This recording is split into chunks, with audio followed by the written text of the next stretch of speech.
your college performance does not relate to the National Football League.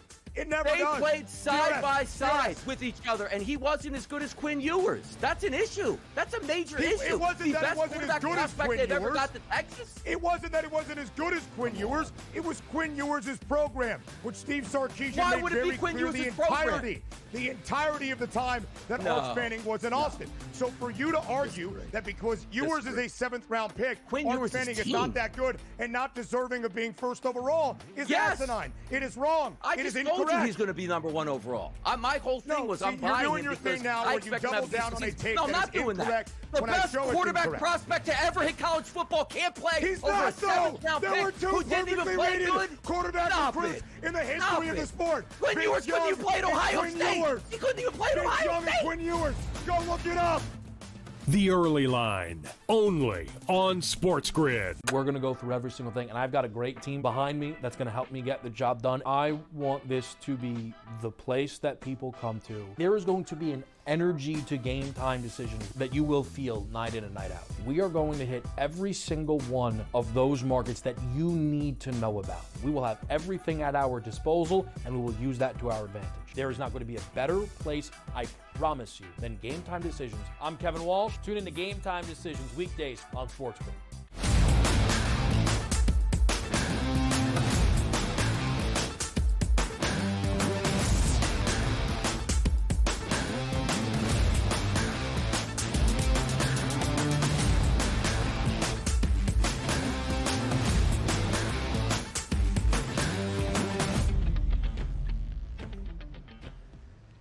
Welcome to hour number 3, our third and final live right here on this Thursday morning on the Early Line on SportsGrid. He is Donnie, I am Ben. In this third and final hour, we check in live from Charlotte at Quail Hollow, the site of the 2025 PGA Championship, golf's second major of the year that is now underway. A quick look at the live leaderboard. We've got a tie at the top. We've got, how many? 8 guys? Yeah, 8 guys, 3 under par early, including Luke Donald, Tommy Fleetwood, Matthew Fitzpatrick, and Keegan Bradley. 4 other guys there as well. Not to discredit Ryan Fox or Nico Echeverria or Steven Yeager or Raz Hogard. All of those guys in the fold as well. But an early start, DRS, at the 2025 PGA Championship with some big names already out there on the course, including Rory McIlroy and Scottie Scheffler alongside Xander Schauffele and their trio, their group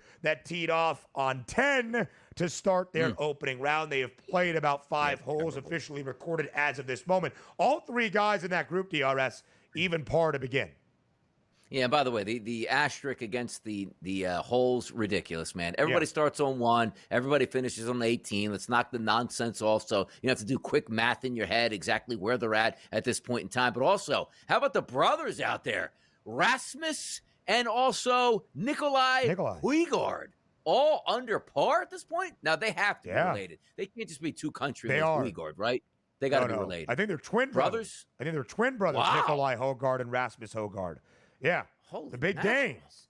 I think they played together in the Zurich in New Orleans. That's kind of fun, right? A brotherly pair. I think they're twins, though. If they're not twins, a super strong family resemblance in the Højgaard family. Ras, off to a better start. He is 3 under par. Nikolai, he is 1 under par. Are they playing together? I don't know if they are playing together. I think they're just a group apart. But I guess we'll see. What did you say? Yeah, they're look at this like they're a hole apart. One's on 5, one's on 6. But like, let's just say like you are a twin brother golfer, right? And it's like, hey, my brother's not as good as I am. I already qualified for like the U.S. Open. Let me just go play for him in the qualifier to get him in the U.S. Open, and nobody would ever know the difference. Man, we got big doings right now. It's pretty clear, though, they both are pretty good equally. Yeah. So I don't think that's really been an issue for the Højgaard family. Man, can you imagine if you had a twin brother who's better than you, but he would just qualify for whatever you needed to do? What a tremendous, what a great thing a brother would be able to do for his other brother here, man. Tremendous stuff. Why hasn't Brooks done that for Chase? They're not twin brothers. Now, hold on. They did get paid. Hold on. Yeah, go ahead. Okay, let's take it into the early line. Now, this would be crazy. And I don't know what this world would be. Your boy DRS had an identical twin. I mean, get out of town at that point where, like, you could just say, hey, man, hey, brother, fill in for me this morning. And Ben's like, man, he sounds a little off this morning. Did you get your sleep last night? You know what I mean? Like, you never know the difference. Like, just a twin was stepping into the moment. Also, I understand this too. Like, you see the videos out here in the streets, and it's like, you know what? Yeah. Like, what happens if you had, like, twin kids, and the kid, like, walks in the room, it's like, For sure. man, I don't know who that actually is. Identify yourself over there. Man, what a crazy world, man. Woof. The Twin early line DRS with out Ben here. Stevens and Ronnie Left Side live each and every morning at 8 a.m. Eastern time. Ronnie Left Side, that's like Matthew Liberatore. Anyway, we'll talk about that at another time. DRS, we want to hear from the people on a great sports debate now that might carry over for the next few years. Of course, a historic and sweeping decision on Tuesday afternoon made by MLB Commissioner Rob Manfred to remove Pete Rose, Shoeless Joe Jackson, among others, from MLB's permanently ineligible list, pretty much saying at the time of their death, they are off that list as they can no longer harm the reputation of MLB, which sets the stage for guys like Rose and Shoeless Joe Jackson to maybe be considered for Cooperstown once again. What say all of you? Should Pete Rose be in the Hall of Fame? That was the question in Fade the Public. Oh. DRS, if it was up to the Fade the Public poll at SportsGrid on Twitter, there really wouldn't be a debate for the Historical Oversight Committee where 12 of 16 votes is necessary for Pete Rose to get into Cooperstown because more than 80% of the public says that, yes, Pete Rose should be in the Baseball Hall of Fame in Cooperstown. DRS, I know you're fading the public. No, actually, I didn't fade the public. I went with the public here. Like, being in the Hall of Fame, telling the totality of the tale. I don't agree that Pete Rose should have gotten the Hall of Fame if he was actually still alive, because you do have to have penalties opposed to, just doing whatever you want and not paying attention to Major League Baseball protocols throughout your playing career and also post-playing career where you just put a thumb up to Major League Baseball repeatedly at that point. So I did vote yes at the 80% because you do have to sell the story of Major League Baseball with Pete. So I didn't fade the public. I went with the public. That confuses me, though. Yesterday, you said he does not deserve to be in the Hall of Fame. He doesn't. That you do not want him in the Hall of Fame. Yeah, he doesn't. But he will be voted into the Hall of Fame. That's should Pete Rose be in. I used to use this as will he get into the Hall of Fame as opposed to here's what I think is going to happen. That's why I played it out. Because theoretically, if you break the rules, you shouldn't be in there. But I voted with the public because technically he should be in because of what he did. And he will get into the Hall of Fame, so that's why I used the poll itself for myself at that spot. I didn't use it as mine. I didn't read it like all the way through as I should have. But trouble reading the Fade the Public poll, man. He will get in. Phrasing, the signs, the letters, the figures, the symbols are really confusing you this week, DRS. Yeah, like he should be in the Hall of Fame. I voted yes because he will be in. So that's how I took it as opposed to he won't be in the Hall of Fame because I don't want him to be in the Hall of Fame, if that makes sense. I think, will Pete Rose be inducted into the Baseball Hall of Fame? I would agree. The reality, more than likely, that is going to happen. But I think should kind of is asking for your personal judgment. What? Yeah, who votes? Is this the normal baseball writers? Just like some old crew that gets it, like the NFL sometimes has. Like, hey, you didn't get in your first 60 times. Let the old timers put you in. So if Joe's saying it's the older, it's interesting this like how who actually get in because baseball writers are the worst. Like they'll hold a grudge and be like, well, nobody got in unanimously. I don't want him to get in, so we have to hold up that standard. Like, well, they're like, well, he's dead. Like, he's not watching. You're not penalizing him anymore. So theoretically, he's either in or out, like ballot number one, right? We're not holding let's make him wait 5 years. He's not even here to wait. What are we doing? So it first has to go to the Historical Oversight Committee, where Pete needs to pass with a majority, 12 of 16. And then I believe he would go to the overall baseball writers. I'm not entirely sure where you would need, I think, 50 vote on Hall of Fame candidacy each and every year. So the earliest that Pete can be inducted into Cooperstown would be winter of 2027. Thus, the delay. You can't do that, man. Donnie, I need you to lead into the. What do you got? Come on. Look at that. Come on, Look at man. Petey boy. Come on, man.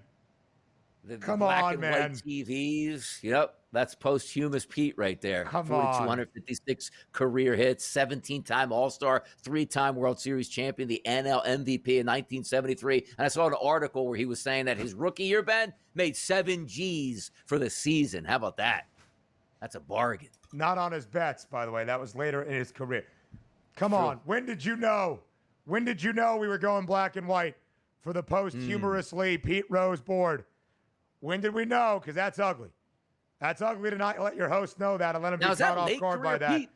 Back in Cincinnati, it looks like that's late not career. young Pete. I think That- so. Yeah, that's old Pete. He was a 17-time All-Star, DRS. He was an Yeah. All-Star at the age of 44 in his Yeah, second couldn't get to the guy last out. season with Cincinnati.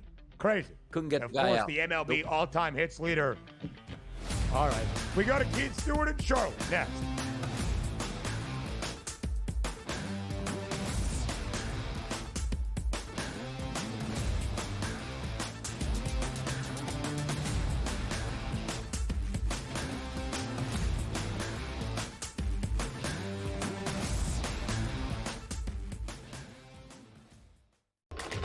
Enter into the magical world of McLuck.com, where even the smallest of spins can win real cash prizes. Adventure into over 1,000 of the best Vegas-style slot games. So what are you waiting for? Unlock your free welcome offer today. Join the fun where winners play and players win. Two guys that can do it all. Too much electricity this morning. This is a good time. We're having a lot of fun. I had to do a triple take. Ka-ching! Why? Because of parity. I didn't mean to offend. Yeah, it's not going to happen. Load management is a dirty word. Let him rip. You know what? Circumstances provide the results. What? How do you do this once? Oh, Donnie, you got such a good show there. A network that is booming. The Early Line, only on SportsGrid. The game is on. The stakes are high. But the action isn't just on the field. Rearranging that ring. Get it inside! SportsGrid's in-game live. Your ultimate second screen experience. 15.5 live line. Every prop, every play, every day. Anything can happen. It's complete chaos. It's smarter to be on SportsGrid. We're going to go through every single thing, and I've got a great team behind me that's going to help me get the job done. I want this to be the place that people come to. There is going to be an energy to game time decisions that you will feel night in and night out. We are going to hit every single one of those markets that you need to know about. We will have everything at our disposal, and we will use that to our advantage. There is not going to be a better place, I promise you, than Game Time Decisions. I'm Kevin Walsh. Tune in to Game Time Decisions weekdays on SportsGrid.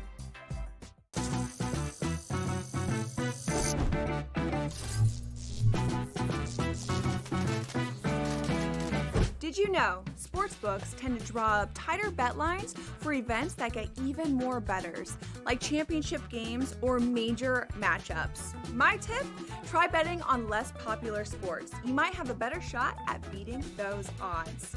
Now, go get lucky. See you in Las Vegas. Let's get lucky.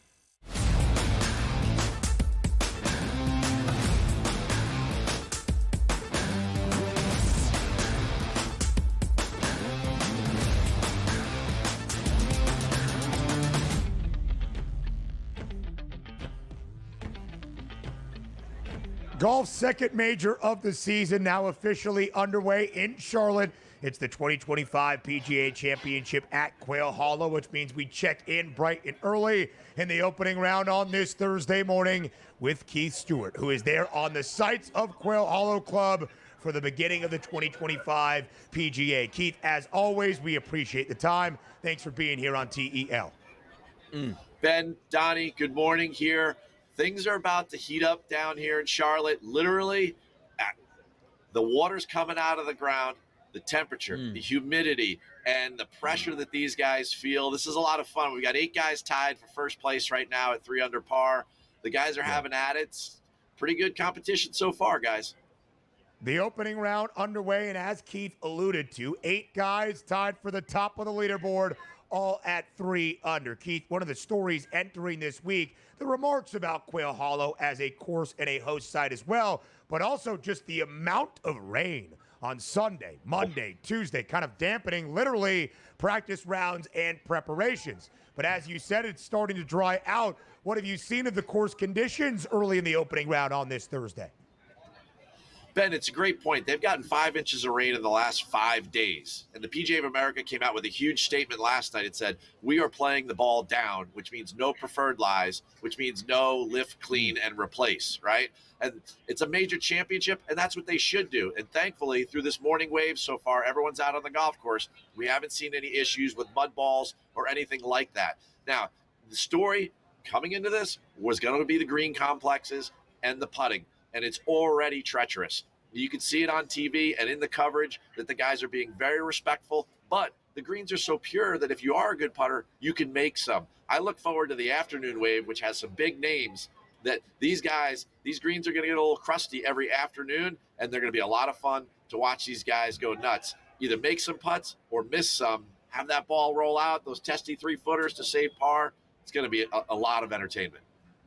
We take a look at the odds market right now, as you said, very competitive early and often right now. You could probably go after those flags and those pins, which you might not be able to do a little bit later this week once the greens do dry out. Rory McIlroy through 6 holes. He is under par, but still Scotty Scheffler, we talked yesterday, was a 4-to-1 price or so. He's at plus 360 right now. Rory McIlroy at plus 850. They're waiting for Scotty Scheffler to do some damage this weekend down in Carolina.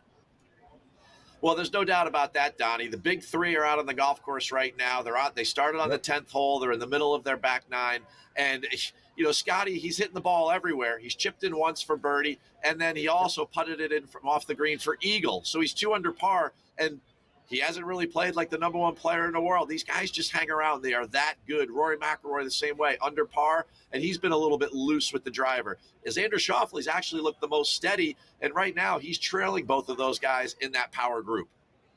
When you look at that power pairing, Keith, and that group off early, Xander Schauffele, the reigning PGA champion. Of course, Rory McIlroy, victorious and finally completing the career Grand Slam at Augusta earlier this year. And Scotty Scheffler, who just eagled the par 5 15th, their 6th hole. As Keith alluded to, they started on the back 9. Jon Rahm, 4th best price entering this week at Quail Hollow, 18-1 pre-tournament.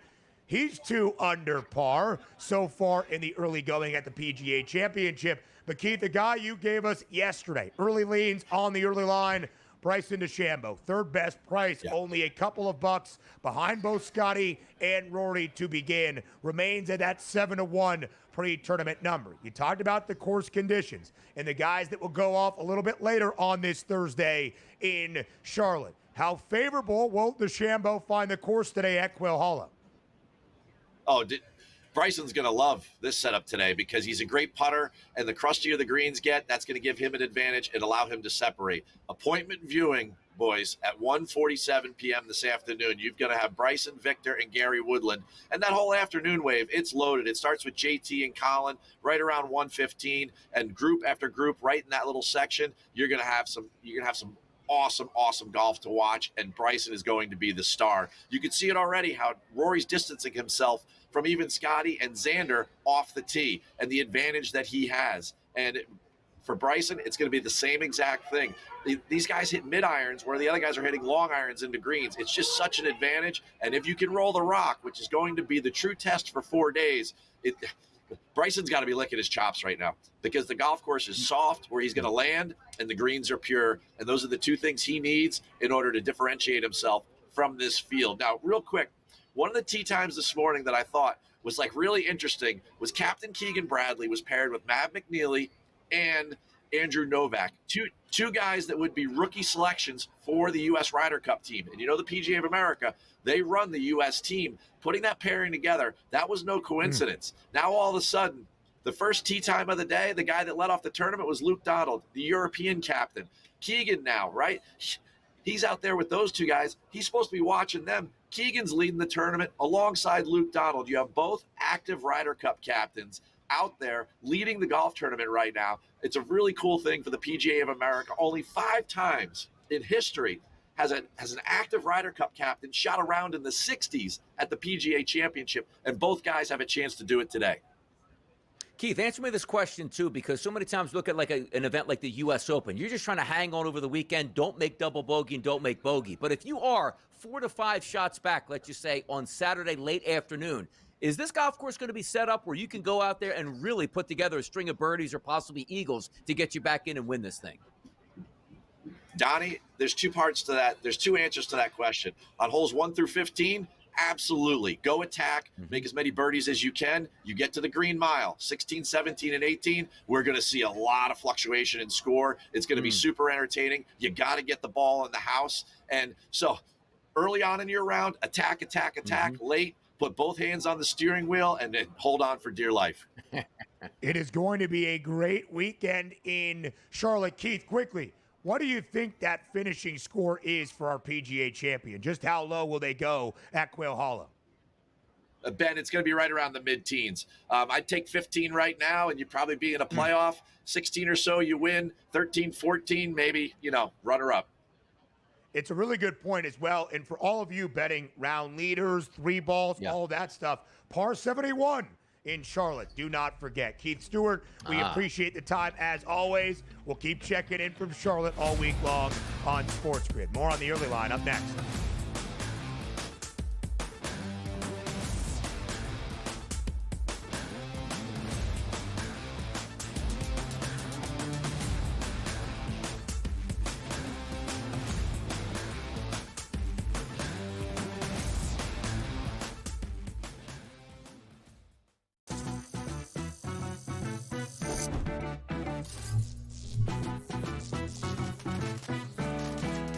Did you know sportsbooks tend to draw up tighter bet lines for events that get even more bettors, like championship games or major matchups? My tip?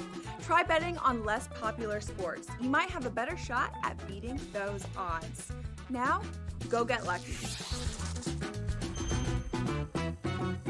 See you in Las Vegas. Let's get lucky. They've won 7 in a row. They've been dominant at Citi Field. Lindor's been insane. Pete Alonso's been raking. Griffin Canning, David Peterson, those guys have pitched really, really well. And when you put it together with that lineup, especially like you said, Lindor's been great. They've got the makings of something very special in Queens. Pharrell, coast to coast, only on SportsGrid. Derek Carr has called it a career after 11 NFL seasons. I think they knew before the draft that they had to make a move at this point. And by the way, Derek Carr did have a pretty good career. Made as many Pro Bowls as Eli Manning. So based on that, he should go to the Hall of Fame like Eli Manning. Well, Eli Manning does have a couple rings at that point, but always wanted to take a shot at Manning, who should not actually be in the Hall of Fame. Shouldn't be questioned an under 500 quarterback for his career. Stop the man. The early line, only on SportsGrid. The game is on. The stakes are high, but the action isn't just on the field. He's rearranging that roof. Get it inside! SportsGrid's in-game live. Your ultimate second screen experience. Just a little flyer, couple 15.5 point live line. Every prop, every play, every day. Anything can happen. That's complete chaos. It's smarter to be on SportsGrid.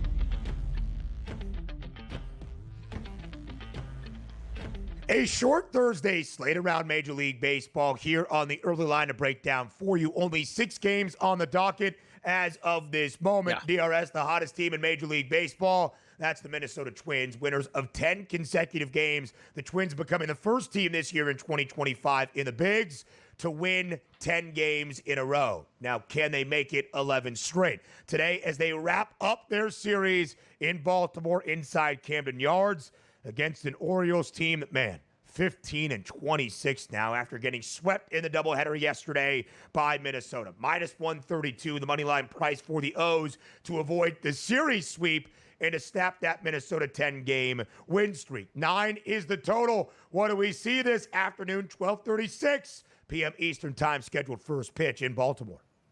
Hoping to see some runs here, particularly out of the Baltimore Orioles, because, again, their lineup still screams like they should be able to get base hits. They should be able to win baseball games, but it just hasn't turned out in their favor. And over the past 30 days, Jackson Holliday today, Gunnar Henderson, and Ryan O'Hearn all lining up as lefties should be able to do some damage against Chris Paddock. You take a look at Paddock today, only 12 pitchers that are listed on the card for me, a 122 xFIP minus and an xFIP number of 4.95 with the ERA. That matches up in the high fours. But you also take a look at Paddock on the season so far, 170 batters he's faced, a 155 ISO, and a 302 weighted on base percentage, which isn't bad. You take that now for the last 30 days, 110 batters he's faced. It's actually a 130 ISO, which is improved, and a 259 weighted on base percentage, which is improved as well. So now you're looking at today the analytics side of it, which says he should be able to get hit, versus the actual things that are happening on the field like ERA, which shows he has that underway or calming right now. 74 degrees, 3-mile-an-hour wind blowing out. I'm more likely to say over in this game. You take a look at Sugano on the mound for Baltimore. He's got a 106 xFIP minus, which is much less than Paddock's 122. He also has an ERA of 2.72, but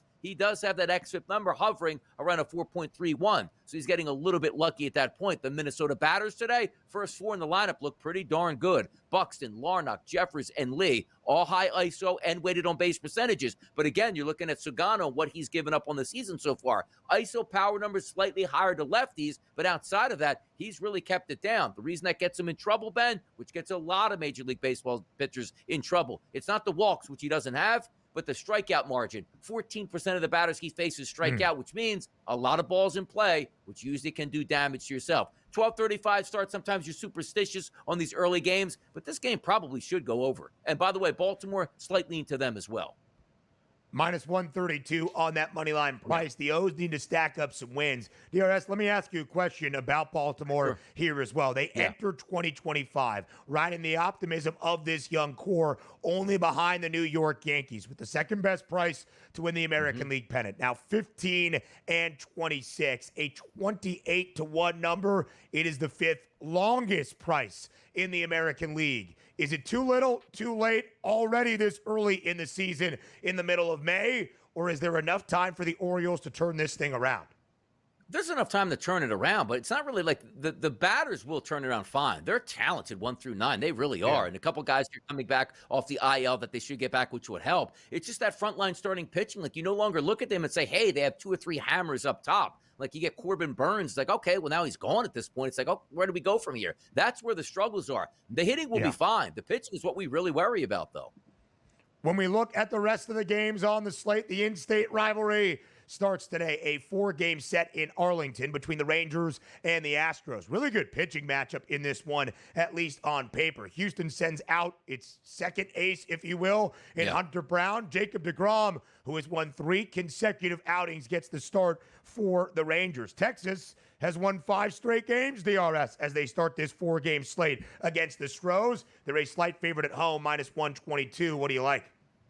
Yeah, you're taking a look at the lineups today, and you're going up against Jacob deGrom, who's had a very good season, a little bit leaky against left-handed batters, but if you're just looking for Houston Astros as a total, like what I tell you, if Jose Altuve doesn't match up as one of the worst batters in the lineup, you wouldn't figure that. But over the last 30 days against right-handed pitching, he hasn't done all that well. But Pena, Paredes, Walker, Diaz, Caratini, Myers, DeCenzo all have elevated weighted on base percentages here against right-handed pitching. And then you take a look at on the opposite side with the Texas Rangers, it is a good-looking lineup there, but Hunter Brown looks like he's been flawless this season. Weighted on base percentage, ISO power numbers, high K rate, low walk rate, number 1 on the card today with a 64 xFIP minus and a 2.65 xFIP number. Astros for me today, baby. As a slight underdog, our final game of this 6-game slate, the rubber match at the Ravine. The Dodgers beat the A's yesterday 9-3. Shohei hit a homer. Max Muncy hit a 3-run shot. Wait, doesn't the other Max Muncy play for the Athletics? We'll ask Tom Vecchio about that a little bit later on. But more on the early line up next.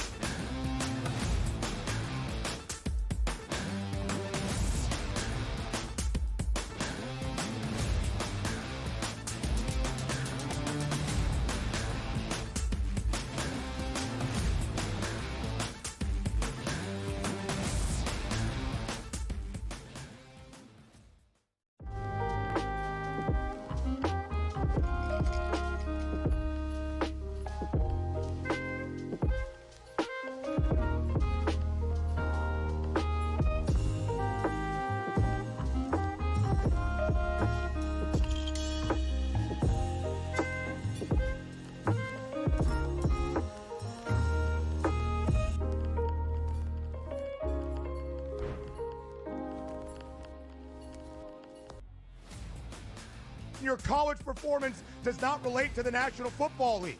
It never They does. played side by side DRS. with each other, and he wasn't as good as Quinn Ewers. That's an issue. That's a major issue. It wasn't the that best it wasn't as quarterback good as prospect Quinn they've ever Ewers. got to Texas. It wasn't that it wasn't as good as Quinn Ewers. It was Quinn Ewers' program, which Steve Sarkisian Why made would it be very Quinn clear Ewers' program? the entirety of the time that No. Arch Manning was in Austin. So for you to argue that because Ewers is a 7th-round pick, Quinn Arch Ewers' Manning is team. not that good and not deserving of being first overall is asinine. It is wrong. I It just is told you incorrect. he's going to be number 1 overall. My whole thing was I'm you're buying doing him your because thing now I where you expect him to double have a down on a decent take season. No, I'm that not is doing that. incorrect The when I best show it's quarterback incorrect. prospect to ever hit college football can't play He's over not a so. 7th-round There were pick two who didn't even perfectly play rated good. quarterback Stop recruits it. in the history Stop of the it. sport. Quinn Vince Ewers couldn't Young even play at and Ohio Quinn State. Ewers. He couldn't even play at Vince Ohio Young State. and Quinn Ewers. Go look it up. The Early Line, only on SportsGrid. We're going to go through every single thing, and I've got a great team behind me that's going to help me get the job done. I want this to be the place that people come to. There is going to be an energy to game time decisions that you will feel night in and night out. We are going to hit every single one of those markets that you need to know about. We will have everything at our disposal, and we will use that to our advantage. There is not going to be a better place, I promise you, than Game Time Decisions. I'm Kevin Walsh. Tune in to Game Time Decisions weekdays on SportsGrid.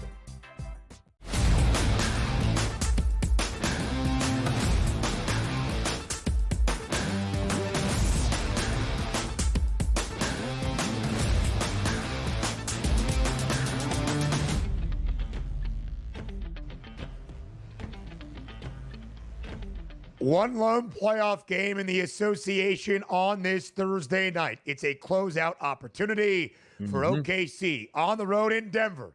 It's the Thunder. It's the Nuggets. It's game number 6 of this second round series. The Thunder DRS up 3-2 in this series and a 4.5-point road favorite in game 6. A total that stands at 217.5. We broke down this game earlier to end out hour number 2. We do so once again here in hour number 3 to set the stage for this Thursday evening. DRS, you've been pretty solidified in your stance that you think the Nuggets can do enough to win this game on their own home floor to force a decisive winner-take-all game 7 for a spot in the Western Conference Finals. If so, how does Denver get that done, getting 4.5 points at home tonight?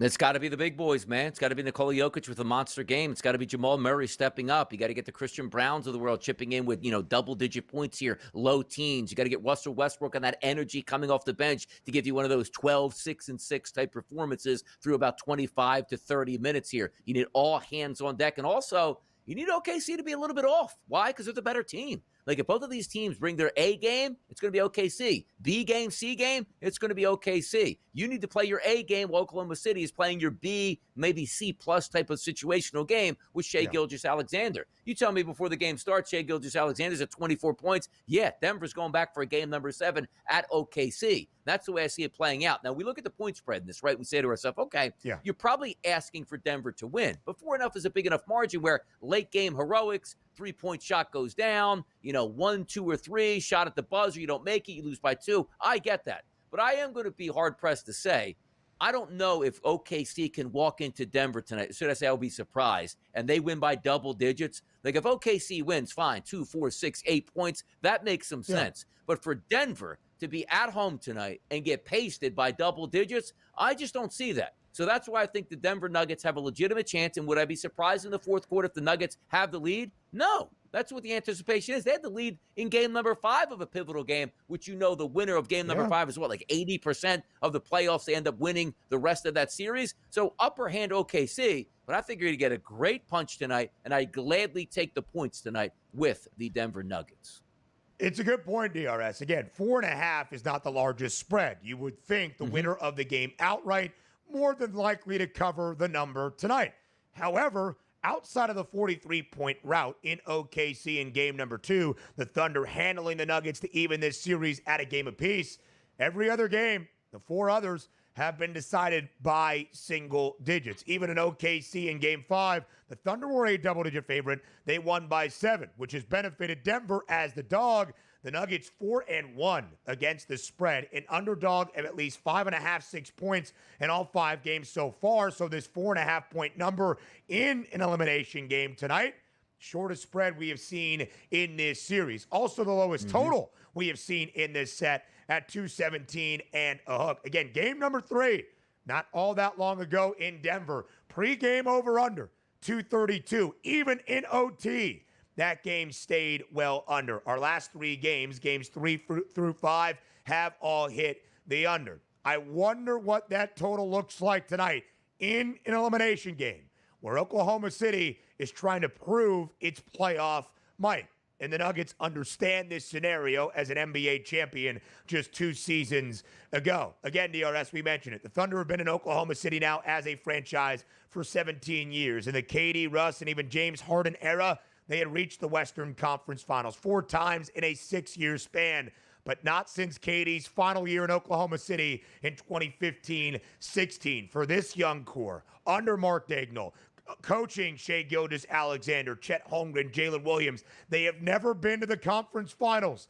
They are 1 win away from doing so tonight. But with that opportunity comes the pressure. We will see how the Thunder, who have handled these learning experiences and have exhibited a ton of growth throughout this second-round series, how OKC deals with that in Denver in Game 6. Now, you're right, and that's a big notion, too. And also understand this. They're already into the playoffs. It's round number 2. You say, well, how about their closeout situation against Memphis? Went on the road, closer games. Ja Morant was down, but they won game number 3, which then gave them the closeout game number 4, which they won in Memphis. They thought, you know what, close on the road, it's really hard. It's easier to do it at home in game number 5. They handled their business. This is their first opportunity in round number 2 in a closeout game to handle their business once again on the road, which is the sign of a team that would be maturing. You tell me OKC enters into the playoffs as the number 1 overall seed, and we say, yes, they're the most talented team. They have the best regular season, but what have they done in the playoffs because they're not used to being in this position? You know what gives me confidence moving forward? Closing out teams on the road in their own building, just like a team like the Denver Nuggets. That will give me even more cause to back OKC moving forward in the Western Conference Finals and into the NBA Finals if they make it. But tonight, again, it will take a big performance by the Nuggets because they're underdogs to win this outright, but this game will be competitive. No way, shape, or form for me, which I could be wrong, that there could be a blowout victory tonight for OKC on the road in Denver, and that's my stance on that. The 217.5, it is tough. If I had to lean towards the over, I'd probably go that direction, but I think the side is a little bit better for me. Denver really brings it tonight, which then you could say, Ben, you going full game? You going first quarter? You going first half? Because I'll tell you right now, like, yes, Denver down 10 at the break could come back and win that game, but that's not the game plan for the Denver Nuggets. Win the first quarter, win the second quarter, win the third quarter just like they did in OKC. But, hey, we're at home now. We should be able to close the door in the fourth. OKC, a 2.5-point favorite for the opening half tonight in Denver. 217.5 DRS. Again, nearly a 15-point difference from the last time we started things in Denver at altitude in game number 3. You would almost just think, based on handicapping numbers, is that too steep of a drop-off? Based on what we are learning from the betting stats on FanDuel, 72% of the money in terms of the spread, backing the Nuggets as the home dog. 68% of the overall bets backing the Nuggets as the home dog, and yet OKC remains a 4.5-point favorite. Let's talk about the superstars, of course, on display tonight in the MVP battle. The guy that has won it 3 of the previous 4 seasons, and the guy that is more than likely to win it for the first time in his career this year, that being Shai Gilgeous-Alexander. 31+ in 3 of the 5. 31 exactly for SGA in that decisive Game 5 win. 44 points out of Nikola Jokic in Game 5 in OKC. He was great in Game 1. He was great in Game 5. Pretty mediocre by his own lofty standards in Games 2 through 4. The number that stands out most to me, DRS, 7.5 assists. Not for Gilgeous-Alexander, but for Nikola Jokic. He has not come close to that number yet in this series. His high, 6 assists. That is it. Whatever OKC is doing defensively against the Joker, they are taking away his ability to distribute the basketball. Yeah, that little simple handoff at the top of the key that leads to wide open jump shots, which he steals like 5 assists a game. Certainly not looking forward to that or not letting that allow or happen. But also, you're still not getting a break on this. Hey, Jokic doesn't really get triple doubles. What is he up to, a 10-to-1 price? No, it's plus 2 to 1. Like, it's barely anything. Like, you expect the assist and the rebounds to always be there because the 10 points is just about a formality at that point, but it hasn't happened. A double-double for Nikola Jokic, which he's missed in this series, is minus 1,400 at this point. If you want to go SGA for having a monster night. 18-1 on the triple-double. Has he had a triple-double in the playoffs yet? I don't really remember him being a huge triple-double guy, but hence the 18-1 price if he does that, if you're just looking for MVP versus MVP to have a monster game tonight. He has not had a triple-double in the postseason. Nikola Jokic should have 3 in that 7-game series against the Clippers in the opening round, yet to record a triple-double here in the 5 games in round number 2. Donnie, you highlighted Jamal Murray earlier. His points prop 21.5. Is there a way the Nuggets win outright to save their season and extend the series without a big night for Murray? Maybe, but that's a key number tonight. Yeah, I don't think that's going to happen. But by the way, if Jamal Murray scores 14 points and the Nuggets win, I might be running to the wagon right now to get on Denver for game number 7 saying, like, what did Jokic do? 50, 30, and 20? Like, how would that be possible for Murray to have a terrible game and then win? Somebody's got to step up. And also, how about this little sneaky tidbit here? Russell Westbrook over 3.5 rebounds tonight brings that energy. That's a plus 110 price here, boys, at the FanDuel. You're kind of a sneaky big Westbrook fan. Yeah, like you really defend his player honor. of all time, but go get stats, man. Go get stats. TV Tom next.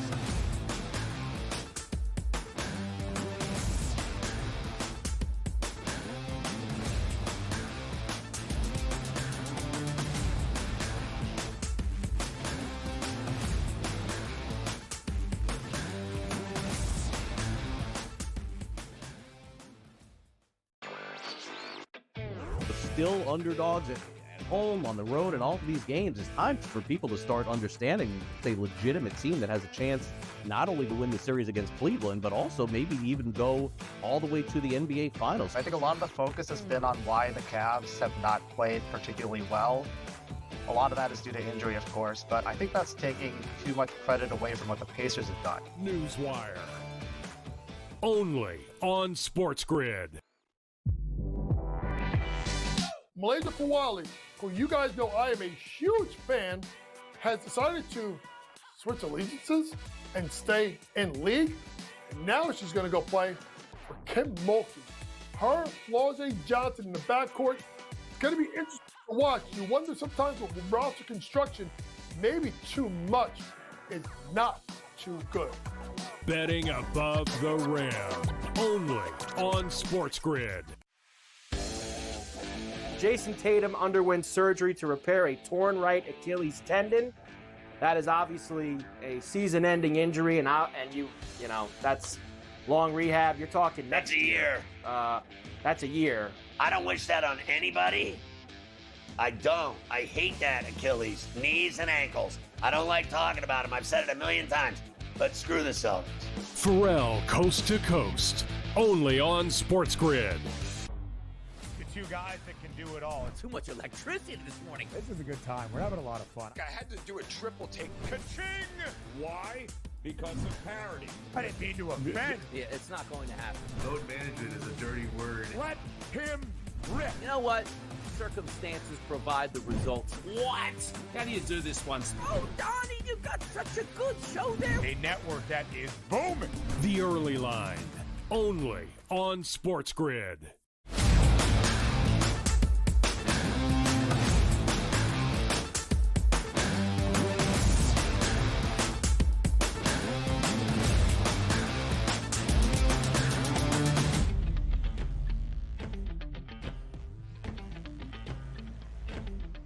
Time for your prop perspective on this Thursday with the jack of all trades, the man of the hour. It's TV Tom Vecchio of SportsGrid, live right here on SportsGrid on the Early Line. A game 6 tonight in Denver for Vecchio to break down for you. An early look at game number 6 back inside Madison Square Garden tomorrow night between the Knicks and the Celtics. And, of course, some action on the ice in 2 series clinching spots tonight in the Stanley Cup postseason. Vecchio, as always, thank you so much for joining us here on TEL. Thanks for having me. We have an awesome few days of sports coming up. I got to say, I am massively disappointed in Trey Turner, Donnie. Didn't get hit for me in yesterday's first game of the doubleheader. And of course, his first hit in the second game of the doubleheader. Yep, that always. is regardless of the points, but I'm ready to go for today. We have some awesome games coming up. Yeah, we certainly do, Vecchio, and it starts at altitude. The Denver Nuggets, the Oklahoma City Thunder. The Thunder 1 win away from their first appearance in the Western Conference Finals since 2016. The Nuggets, a home underdog, and yet trying to stave off elimination tonight. 4.5-point spread in favor of OKC. Shortest number in favor of the Thunder so far in this second round series, and a total of 217.5.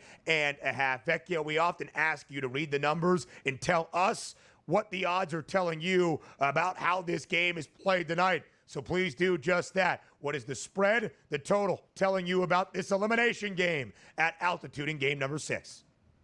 So, like you said, shortest number that we have on OKC. I got to say that I don't think we're going to start off this game as we did a couple games ago, where it was 19-8 in the first quarter. I don't think we're going to see that.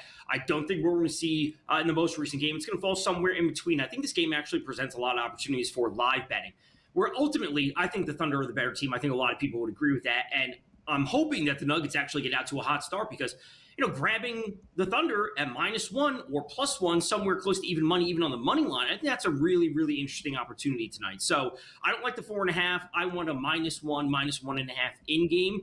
Hope for that early start from Denver. They come out with the crowd behind them, and then you just grab OKC live. I frankly think there's a way to play it both. You could take Denver pregame. You get that 4.5 or 5 number, wherever it may settle. Then you grab OKC in-game. I think tonight is a really, really interesting spot to do so. I think there's a lot of also opportunity when it comes to the secondary and tertiary players.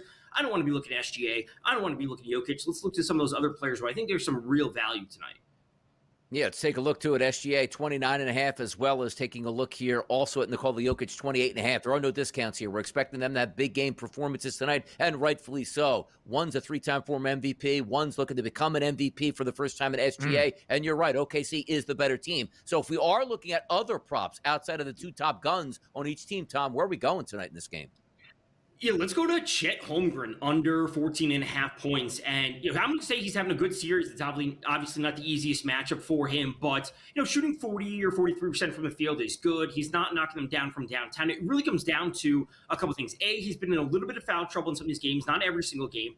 And B, we're not seeing a massive volume of shots from him, right? So seeing 40% from the field is great, but when we're only seeing 8, 9, 10, maybe 12 field goal attempts, he has to be really, really efficient and stay out of foul trouble in order for him to get to 15 or 16 points to push this over. So, when we're seeing, 4 of 9, in theory, okay, 4 of 9, that's great, but that's not getting us to the point where we need to be that we can rely on him to get to 15 points. So I see this game as a 205 kind of final score total. It's going to fall the under, and there's going to be not too many players doing a whole lot of scoring tonight. 3 consecutive unders from Game 3 on here in this series. Game 3's total, Vecchio, 232. Even in that extra session in OT, stayed well under. Big story for the Thunder and the Nuggets. In Game 4, really both teams, frankly, atrocious offensively. SGA was the only guy in the starting 5 for Mark Daigneault and company who scored more than 10 points. Much more balance. All 5 starters in Game 5 scoring at least 12 points in that decisive game that gave OKC the series advantage and an opportunity to win it tonight. The Thunder are a road favorite, even at altitude, Vecchio. So do you believe tonight it comes to a close? And if not, if we see a Game 7, what do you think the atmosphere would look like back in Oklahoma City? Because the odds makers telling us whether it's tonight or in a couple days in a decisive Game 7, the Thunder are going to win this series and get to the Western Conference Finals. So I do think the Thunder get a close, they close out tonight. However, if they don't, what would be the course, or what would be the things play out for Denver? How do they get it done? I really think it comes down to Michael Porter Jr. And I'm not going to say rely solely on him, because we've seen Aaron Gordon have a really strong postseason. We have Jokic, we have Murray. But Michael Porter Jr. has been a player that's been remarkably inconsistent. 2, 3, 4 points in some of these games. Some of these games he's up at 20 points. I think it comes down to him knocking down threes, because he's going to have the time and space to shoot them. So if Jokic, obviously the defense is going to him. They're going to worry about Murray. But if we look to MPJ, over 1.5 threes, that's sitting at minus 106 thereabout. If he can knock down some threes and provide some consistent secondary scoring for the Nuggets, I think they will have a shot. I'm not going to say he is the determining factor tonight. Yeah. He is a big, big part of their offense. One single game in the NBA. Looking forward to tonight to see how it breaks down. But if we do re-rack the NBA playoffs right now with the NBA Finals odds here at the FanDuel Sportsbook, Tom, OKC heavy favorite, even though they haven't moved on yet at a minus 140 price. And then you're getting those big dogs out there, the Knicks 6-1, the T-Wolves 6-1, the Pacers 7-1, the Celtics 15-1, which again, Tom, you agree with me, should be 275 million to 1 to win a championship because they ain't never winning anything without Tatum. Your thoughts, please. I think the Pacers present the most value and a realistic shot at this point where, listen, the Knicks are a good team, but I will continuously say the same thing. These non-Brunson minutes are such an issue for them, and the consistent scoring, or the lack of consistent scoring, I would say, is really, really tough when you're going up against a team like the Pacers. So if the Pacers were to get past them, you get a 7-1 ticket. It does leave you some opportunity to hedge out. You can take the Thunder at that point, presuming that they do move past the Timberwolves. Knicks and Pacers co-favorites, Vecchio, in the East at plus 125. But is there some life for the Celtics? Quickly, Game 6 tomorrow night in MSG. What's your favorite look for a decisive game inside the Garden? It's going to be going to Peyton Pritchard over 14.5 points. Throughout the regular season, he was at 20 points per 36 minutes when Tatum was off the court, and he can knock down some threes. So he's going to come off the bench. He'll take double-digit attempts. If he knocked down some threes, I think the Celtics can have a shot to force a Game 7. 5 triples for Pritchard last night. He had 17 points in that Game 5 blowout of New York. We send Donnie to the money line. Have a great time, DRS. Vecchio and I take a look at the Stanley Cup postseason next.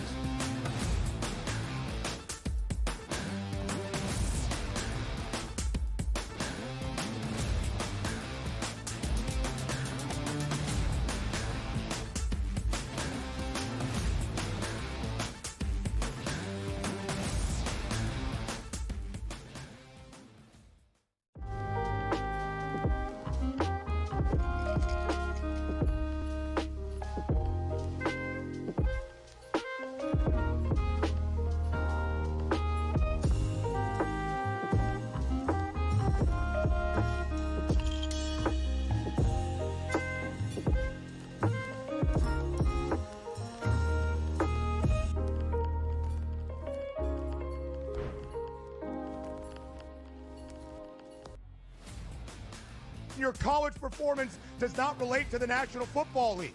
It never They does. played side by side Yes. with each other, and he wasn't as good as Quinn Ewers. That's an issue. That's a major issue. It wasn't that he wasn't as good as Quinn they've ever Ewers. got to Texas. It wasn't that he wasn't as good as Quinn Ewers. It was Quinn Ewers' program, which Steve Sarkisian Why made would it be very Quinn clear Ewers' the entirety of the time that Arch Manning was in Austin. So for you to argue that because Ewers is a 7th-round pick, Arch Manning is not that good and not deserving of being first overall is asinine. It is wrong. It is incorrect. I just told you he's going to be number 1 overall. My whole thing was I'm buying you're doing him your because thing now I where you expect him to double have a down on a decent tape season. No, I'm that not is doing incorrect that. The when I best show it's quarterback incorrect. prospect to ever hit college football can't play He's over not, a 7th-round There were pick two who didn't even perfectly play rated good. quarterback Stop recruits it. in the history of the sport. Quinn Vince Ewers couldn't Young even play at and Ohio Quinn State. Ewers. He couldn't even play at Vince Ohio Young State. and Quinn Ewers. Go look it up. The Early Line, only on SportsGrid. We're going to go through every single thing, and I've got a great team behind me that's going to help me get the job done. I want this to be the place that people come to. There is going to be an energy to game time decisions that you will feel night in and night out. We are going to hit every single one of those markets that you need to know about. We will have everything at our disposal, and we will use that to our advantage. There is not going to be a better place, I promise you, than Game Time Decisions. I'm Kevin Walsh. Tune in to Game Time Decisions weekdays on SportsGrid.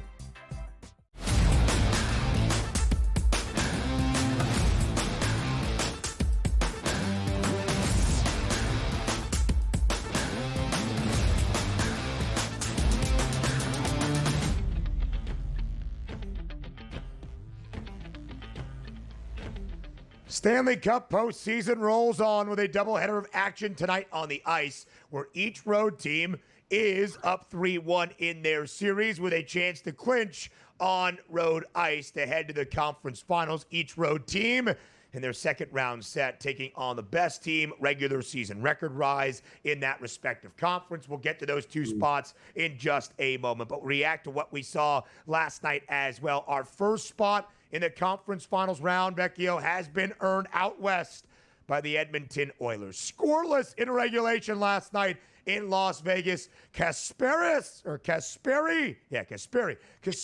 Kapanen gets the winner for the Oilers in OT, 7 minutes in to that extra session. Edmonton knocks off the Golden Knights and wins this series in 5 games, 1-0 in OT. What did Edmonton do so well to win all 3 games in Sin City to pull off the gentleman's sweep?